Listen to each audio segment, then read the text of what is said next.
Détention du journaliste indépendant algérien Khaled Drareni en pleine crise de Covid-19. L'ONG de défense des droits humains Amnesty International a appelé jeudi les autorités algériennes à le libérer. Le gouvernement libanais a adopté jeudi un plan visant à relancer l'économie au bord du naufrage. Dans ce pays endetté, les manifestants sont redescendus dans les rues pour crier leur colère face à des conditions de vie intégrables.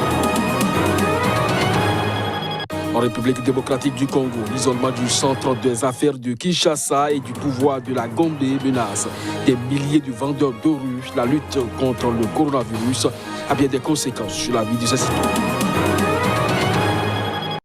Nous sommes le 1er mai 2020. Bonjour à chacun, bonjour à tous et bonne fête de travail, surtout aux travailleurs. La lutte contre le coronavirus a bien des conséquences en République démocratique du Congo. L'isolement du centre des affaires de Kinshasa et du pouvoir de la Gombe menace des milliers de vendeurs de rue. Ces derniers venaient y gagner de quoi vivre chaque jour. Reportage.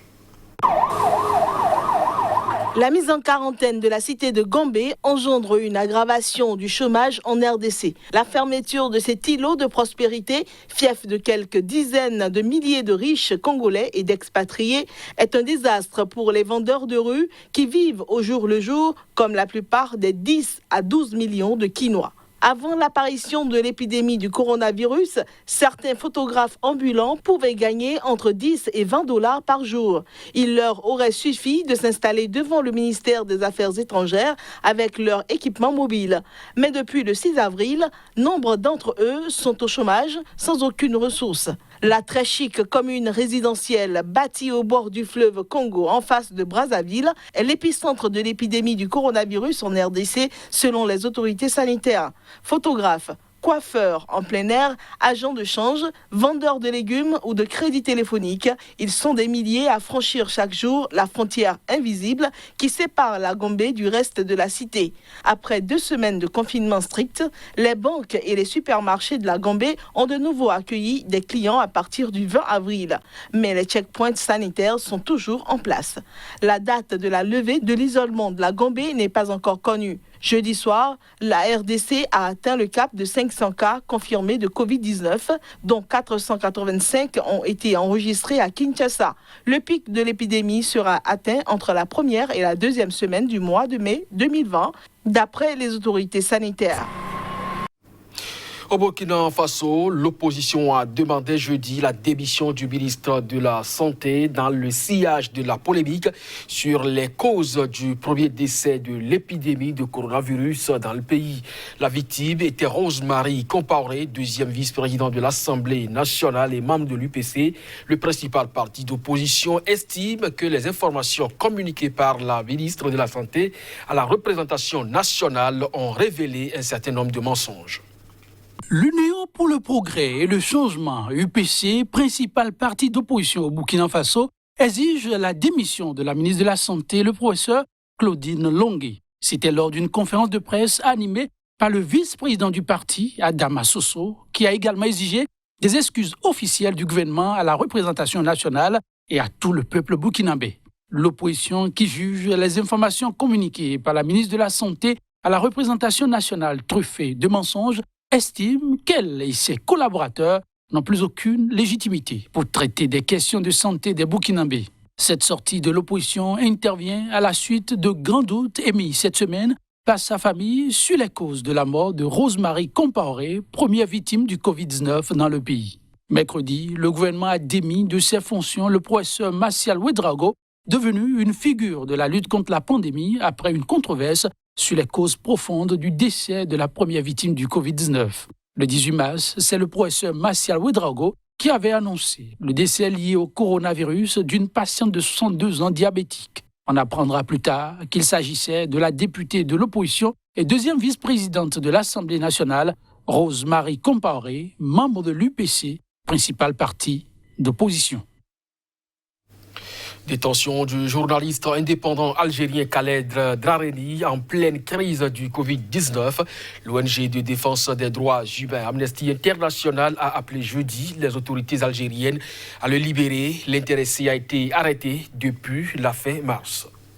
Amnesty International s'indigne de l'état de la liberté de presse en Algérie. L'Organisation de défense des droits de l'homme invite les autorités du pays à mettre fin au harcèlement ciblé des médias indépendants et surtout à libérer le journaliste Khaled Drareni. Ce dernier est le fondateur du site d'information en ligne Kasbah Tribune. Il est aussi correspondant de la chaîne de télévision française TV5 et représentant de Reporters sans frontières en Algérie. Actuellement incarcéré au centre pénitentiaire de Koléa, à l'ouest d'Alger, il a été placé le 29 mars en détention préventive dans l'attente de son procès. Il est en effet accusé d'incitation à un attroupement non armé et d'atteinte à l'intégrité du territoire national après avoir couvert une manifestation du Hirak, le mouvement populaire anti-régime qui secoue l'Algérie depuis plus d'1 an. 3 médias en ligne algériens actifs dans la couverture du Hirak ont été récemment la cible de mesures de censure. À l'approche de la journée mondiale de la liberté de la presse prévue le 3 mai, Amnesty exhorte également les autorités à mettre fin aux restrictions injustifiées imposées aux journalistes et aux médias indépendants en Algérie. Enfin, Amnesty International réclame à nouveau la fin des poursuites contre les militants et manifestants du Hirak qui sont détenus, estimant que les autorités mettent également en danger leur santé étant donné le risque d'une épidémie de Covid-19 dans les prisons et les lieux de détention. Selon le dernier décompte du Comité national pour la libération des détenus, une association de soutien, 51 personnes sont actuellement détenues pour des faits liés au mouvement de contestation. Le gouvernement libanais a adopté jeudi un plan visant à relancer l'économie au bord du gouffre. Dans ce pays endetté, les manifestants sont redescendus dans la rue pour crier leur colère face à des conditions de vie intenables. Les mesures de confinement adoptées contre le nouveau coronavirus au Liban y ont amplifié la crise économique. On parle de la pire depuis la guerre civile. L'inflation continue d'augmenter, la pénurie de liquidités est criante, sans oublier la forte dépréciation de la monnaie par rapport au dollar, utilisé au quotidien au même titre que la livre libanaise. L'adoption du plan de relance intervient après 3 nuits consécutives de violence dans la ville de Tripoli, au nord du pays, où des manifestants ont battu le pavé pour dénoncer une chute de leur pouvoir d'achat. Le naufrage économique a été l'un des déclencheurs en octobre 2019 d'un soulèvement inédit contre l'ensemble de la classe politique, accusée de corruption et d'incompétence. Malgré le confinement et un couvre-feu nocturne imposé face à l'épidémie de Covid-19, la colère gronde à nouveau dans les rues après plusieurs mois marqués par un essoufflement de la contestation. La présidence a indiqué sur son compte Twitter, à l'issue d'une réunion du gouvernement, que le Conseil des ministres approuve à l'unanimité le plan économique. Mais peu de détails en ont filtré. Mais le plan est vital. Les autorités espérant qu'il sera jugé suffisamment crédible par la communauté internationale pour débloquer des aides. Selon des fuites dans les médias, 80 milliards de dollars sont nécessaires pour sortir de la crise, dont entre 10 et 15 milliards de dollars de financement extérieur sur les 5 prochaines années. Les réformes prévues comprennent des coupes dans les dépenses publiques et une restructuration de la dette d'État qui s'élève à environ 170% du PIB, l'un des taux les plus élevés au monde. Le temps est donc compté pour le Liban qui a annoncé en mars être en défaut de paiement, une première dans son histoire. En Libye, le maréchal Khalifa Haftar, l'homme fort de l'Est de la Libye, a annoncé dans la nuit de mercredi à jeudi la cessation des opérations militaires à l'occasion du mois de jeûne de Ramadan qui a commencé le 24 avril dernier dans le pays. Mais son rival, le gouvernement d'union nationale reconnu par l'ONU, n'a pas réagi encore à cette annonce. Le commandement général des forces pro-Haftar a annoncé la cessation des opérations militaires de son côté. L'annonce a été faite par le porte-parole Ahmed Al-Mesmari qui a lu un communiqué. D'après cette annonce, la trêve a été acceptée en réponse aux appels de pays amis. L'ONU, l'Union européenne ainsi que plusieurs autres pays avaient appelé il y a une semaine à une trêve à l'occasion du mois de Ramadan. Khalifa Haftar mène depuis plus d'un an une offensive pour s'emparer de la capitale Tripoli, siège du gouvernement d'union nationale reconnu par l'ONU. L'annonce de cette énième trêve intervient après plusieurs revers subis par le maréchal Khalifa Haftar durant les dernières semaines. Fort du soutien turc, les forces du gouvernement d'union nationale lui ont repris il y a 2 semaines 2 villes stratégiques de l'Ouest et cernent Tarhouna, la plus importante base arrière du maréchal, à une 50aine de kilomètres au sud-est de Tripoli. Depuis le début de l'offensive du maréchal Haftar contre Tripoli, plusieurs trêves ont été décrétées, mais elles n'ont été que relativement respectées, les 2 camps s'accusant mutuellement de violations.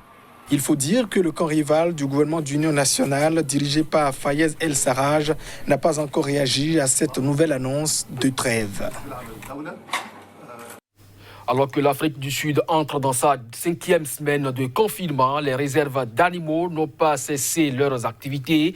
Les touristes ont déserté les safaris, mais les braconneurs, eux, sont toujours actifs, forçant les rangers à redoubler d'efforts pendant cette période de confinement. Coronavirus ou pas, la guerre contre le braconnage continue en Afrique du Sud. Dans la réserve de Baloulé, en bordure du parc national du Kruger, les rangers sillonnent le terrain, au sol comme dans les airs. Mais avec le confinement décrété fin mars par le président Cyril Ramaphosa et la fermeture des frontières, les équipes doivent s'adapter. À cette époque de l'année, normalement, il y a du monde dans la réserve. Pas forcément des spécialistes de la lutte contre le braconnage, mais ce sont des yeux et des oreilles qui voient et entendent des choses, comme des empreintes par exemple. Là, ils ne sont plus là, donc on doit être beaucoup plus proactif qu'on ne l'était avant. Ce sont 550 km² de réserve qu'il faut surveiller de jour comme de nuit. Des patrouilles comme celle-ci ont lieu à toute heure. Objectif, repérer des activités suspectes, mais aussi afficher sa présence dans l'espoir de faire rebrousser chemin aux braconniers. À chaque fois qu'ils repartent sans rien, c'est un succès pour moi.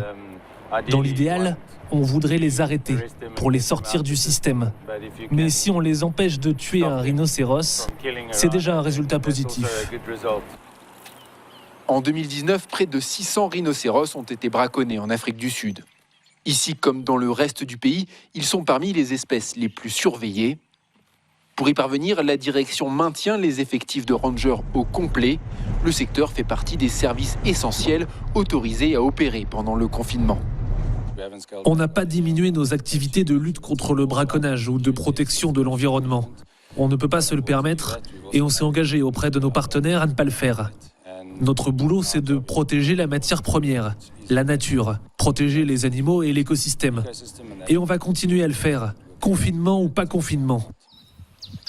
Une matière première essentielle à l'industrie du tourisme, qui fournit la grande majorité des revenus aux parcs privés et nationaux.